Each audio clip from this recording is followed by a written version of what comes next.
नमस्कार दोस्तों, जय श्री राम। कैसे हैं आप सब। हमारे YouTube channel the nationalist media में आप सभी का स्वागत है। हमारे आसपास ऐसे बहुत से लोग रहते हैं, या ये कहें हमारे परिवारों में भी ऐसे बहुत से लोग होते हैं जो रियल फैक्ट जो होता है हमारा, वो हमारे मुंह पर बोल देते हैं। हम उन्हें बोलते हैं कि कटु वचन है, ये बोलता है, कड़वा बोलता है, इस तरीके की बातें उनके लिए मतलब प्रोनाउंस कर देते हैं। हम कह देते हैं कि कड़वा बोलता है, ये बोलता ही ऐसे है। इस तरीके की बात करके ना हम इग्नोर कर देते हैं। परंतु वो लोग सच्चे होते हैं, वो आपको आपकी सच्चाई अवश्य बताते हैं, आपके मुंह पर बताते हैं, लेकिन आपके पीठ पीछे आपकी बुराई कभी नहीं करते और ना ही आपके साथ किसी तरह का धोखा करते हैं। इसके बजाय इस पूरी दुनिया के अंदर आपके जहां आप वर्क करते हैं, जहां जॉब करते हैं, या आपका कोई बिजनेस है, या आपके परिवार के अंदर भी ऐसे बहुत से लोग होते हैं जो आपके मुंह पर आपकी तारीफ करते फिरते हैं। जो मुंह मियां मिट्ठू वाली बात होती है ना, जो आपके मुंह पर आपके सामने बहुत अच्छा बनेंगे, बहुत अच्छे ढंग से आपकी तारीफ करेंगे। आपके आसपास ऐसे बहुत से, आपके पड़ोस में भी ऐसे बहुत से लोग होंगे जो आपके सामने आपकी तारीफ करेंगे, आपको अच्छा बताएंगे, आपकी खूब तारीफें करेंगे, लेकिन आपके पीछे आपकी बहुत हद तक बुराइयां करते हैं और आपके पीछे हो सकता है आपको नुकसान पहुंचाने का कोई ना कोई रास्ता भी ढूंढते हैं।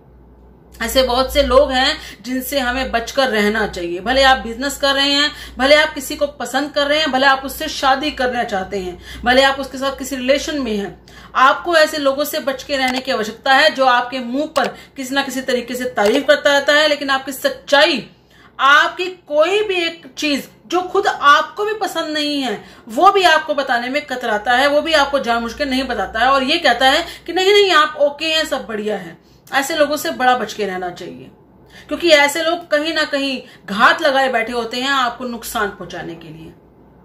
आज तक मैंने आपको बहुत से लव जिहाद के केसेस बताए हैं। मैंने बताया है कि लड़कियों को फांसने के लिए वो क्या क्या लड़के करते हैं, किस तरीके से चाल बिछाते हैं, किस तरीके से उन्हें बेवकूफ बनाते हैं, किस तरीके से उनको ये जताते हैं कि हम आपसे सच्चा प्यार करते हैं, और उसके बाद जब प्यार सफल हो जाता है, यानी कि जब निकाह वगैरह हो जाता है, जब लड़की को कन्वर्ट कर देते हैं, उसके बाद अपना असली रूप सामने लाते हैं।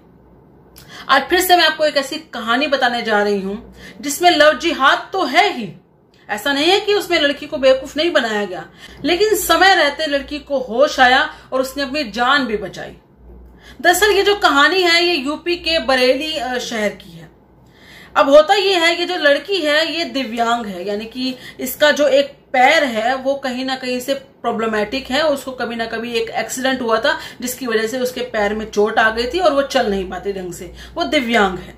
अब ऐसे इंसान के साथ वैसे तो रियल लव ऐसा नहीं है कि होता नहीं है, हो सकता है बहुत से ऐसे लोग मिलते हैं जो रियल लव करते हैं, लेकिन वो लड़की पहचान नहीं पाती कि सामने वाला रियल लव है या नहीं है। अब होता यह है कि इस लड़की का जहां पे एक्सीडेंट होता है तो उसके रूप के अंदर, यानी कि उस चीज के का जो इसने केस वगैरह किया या जो भी हुआ, उसके बिहाफ पर इसको कुछ पैसे मिले ताकि अपना इलाज करा सके, अपनी लाइफ ढंग से जी सके, क्योंकि अपाहिज हो चुकी थी। तो ऐसा तो है नहीं कि इसको कहीं ना कहीं कुछ ना कुछ मिलता अवश्य है। जब आपको कोई एक्सीडेंट होता है तो उसके रूप में कुछ ना कुछ आपको अवश्य मिलता है। इस लड़की को उससे 7 लाख रुपए मिले थे। अब इसके पड़ोस में रहता था एक लड़का जिसका नाम था अरमान। उसकी नजर इस लड़की के पैसे पर बहुत तेजी से थी। वो सोच रहा था कि कोई ना कोई प्लान बनाया जाए और इस लड़की को किस न किस तरीके से फांसा जाए। हुआ भी यही। उस लड़के को इस लड़की के एक्सीडेंट होने के बाद इसके ऊपर कोई दया नहीं थी, या वो सच में इससे प्यार नहीं करता था। उसकी नजर उस पैसे पर थी। उसको मालूम था कि इस लड़की को वैसे पैसा मिला है। अब होता यह है, इसको प्यार में फंसाने की कोशिश की जाती है, लेकिन इसके साथ साथ देखो ये लोग जो होते हैं ना बड़े चालाक होते हैं, अपना टारगेट नहीं भूलते हैं, अपनी स्ट्रेटेजी बदलते हैं, लेकिन अपना टारगेट, इनका जो गोल होता है वो नहीं भूलते हैं। गोल इनका वही रहता है कि लड़की का किसी न किसी तरीके से धर्मांतरण करवाया जाए। लड़के ने पहली शर्त यही रखी, शादी तुमसे तभी करूंगा जब तुम निकाह करोगी, जब तुम अपना धर्म परिवर्तन करोगी। लड़की भोली थी, उसे लगा कि मुझे मेरा मतलब प्यार मिल गया है, मेरा हमेशा ध्यान रखेगा, भले अलग है मजहब तो क्या हुआ।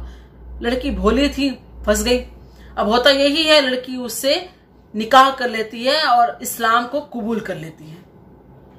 बस कुछ टाइम की बात थी, उसके बाद लड़के ने अपना रंग दिखाना शुरू कर दिया। पहले के कुछ महीने में ही लड़की जैसे ही उससे निकाह करती है, ये जो बात है ये लगभग 30 मार्च की बात है, तब उसका निकाह होता है।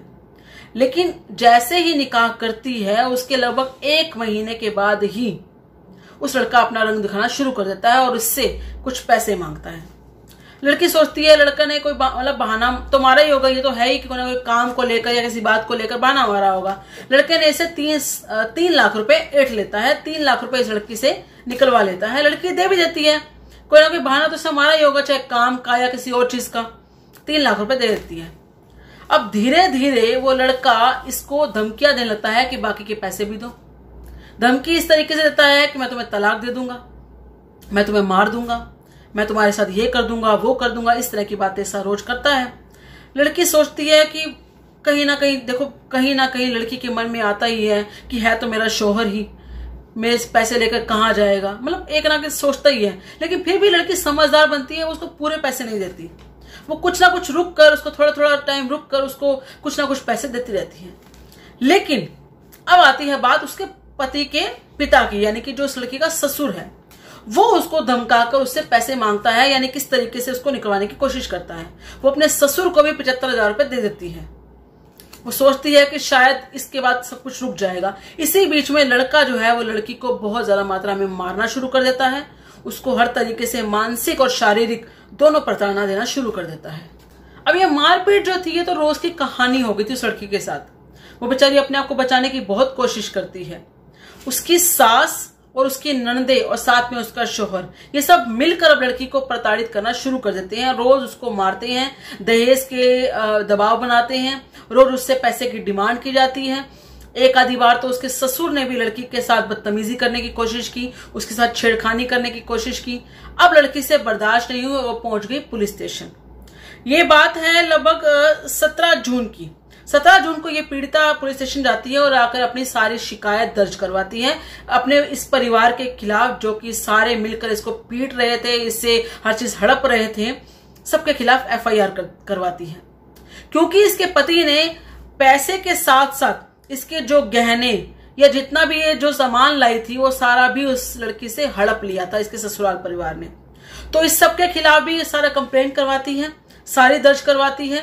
और इसके परिवार जो है, यानी कि जो ये इसका ससुराल पक्ष है, इन सब में जितने भी मेंबर हैं उन सब के खिलाफ जो दहेज अधिनियम है उसके और जो धर्मांतरण निवारण अधिनियम है उसके अनुसार सारी की सारी धाराएं लगाकर उनको जेल में डाल दिया जाता है। ये जो धाराएं हैं ये 498A, 323, 504, 354 का और 506, इसके तहत सारी धाराएं लगाकर इनके ऊपर कार्रवाई की जाती है और इनको जेल में डाल दिया जाता है। क्योंकि पीड़िता का निकाह हुआ था तो ऑब्वियस है उसके हिसाब से उसका नाम भी चेंज हुआ है। उसका नाम है जोया। अब ये जो सारी बातें इसके घर में जो चल रही थी, जिस तरीके से इसको परेशान किया जा रहा था, इसी बीच में इसके सर से पानी तब उठा जब उसका परिवार इस लड़की के सामने ही, यानी कि जो इसका ससुराल पक्ष है वो इस लड़की के सामने ही अपने बेटे अरमान की निकाह जो है वो किसी और के साथ तय कर देती हैं और उनसे 5 लाख रुपए में निकाह तय होता है। बात की जाती है कि 5 लाख रुपए दिए जाएंगे और लड़के का निकाह तय होगा। ये जो बात होती है ये इस लड़के से बर्दाश्त नहीं होती। ये समझ आती है कि इसके साथ हर तरीके का छलावा किया जा रहा है, इसे परेशान करने के लिए इस तरह की बातें की जा रही हैं और हो सकता है लड़का सच में निकाह भी कर ले, क्योंकि उनको पैसे से ज्यादा प्यार है। इसी बीच में कुछ और पैसे भी लड़की के पास नकदी पड़ी होती है वहां पर, यानी कि 20-25 हजार के आसपास, वो भी इस लड़की से लूट ली जाती है। गहने भी गए, पैसा भी गया। कुछ पैसा ये शायद इसने कहीं और रखा होगा तो उस वजह से वो पैसा बच जाता है, लेकिन कुछ लाख रुपए तो इसका पति हड़प ही लेता है हर तरीके से। उसकी नजर और भी पैसों पे होती है जो लड़की बचा लेती है। इस तरह की चीजों से हम लड़कियों को, या ये कहें कि जो हिंदू लड़कियां हैं जो अभी शादी नहीं कर चुकी हैं या किसी न किसी रिलेशन में हैं, उसके बारे में अच्छे से जानकारी करनी चाहिए। लड़की को हर तरीके से सतर्क रहना चाहिए कि वो जिससे रिलेशन बना रही हैं, जिससे वो प्रेम विवाह समझकर करना चाहती हैं, वो असल में एक तरह का ट्रैप भी हो सकता है। खास तौर पे अगर वो लड़का किसी और मजहब का हो, किसी और पंथ का हो, आपको बहुत ध्यान रखने की आवश्यकता है कि आप उसके साथ किस तरह का रिलेशन आगे चलाएंगी। ऐसा अक्सर देखा गया है कि हर रिश्ता, जितने भी निकाह होते हैं, जितने भी ऐसे रिश्ते होते हैं जिसमें लड़कियां धर्मांतरण करती हैं, वो किसी ना किसी तरीके से इस तरह के तरीकों से टूट ही जाते हैं। हमने तो ये भी देखा है कि वो लड़कियां घर वापसी नहीं कर पाती हैं। हमने ये भी देखा है कि वो लड़कियां कहीं ना कहीं खत्म ही हो जाती हैं। परंतु इस लड़की की किस्मत अच्छी थी कि ये कहीं ना कहीं इसके साथ कुछ इतना बुरा नहीं हुआ जो ये अपने आप को खत्म कर लेती या वो लोग इसे खत्म कर लेते। इस तरह की चीज की नौबत नहीं आई, इसने अपनी जान बचा ली। कुछ पैसे जरूर गए जिससे शायद इसका भविष्य सुधर सकता था या कुछ काम कर सकती थी या कुछ भी हो सकता था, वो जरूर चली गई, लेकिन इसकी जान बच गई। ऐसे कामों से लड़कियों को बच के रहना चाहिए, खासतौर पे हिंदू लड़कियों को अलर्ट रहना चाहिए। आप जिससे प्रेम कर रही हैं ध्यान रखिए कि वो आपका इस्तेमाल ना कर रहा हो। आप सबका जो भी कहना हो इस बारे में कृपया करके अपने विचार कमेंट में जरूर बताइएगा। इस वीडियो को लाइक और शेयर जरूर कीजिएगा। धन्यवाद। जय श्री राम।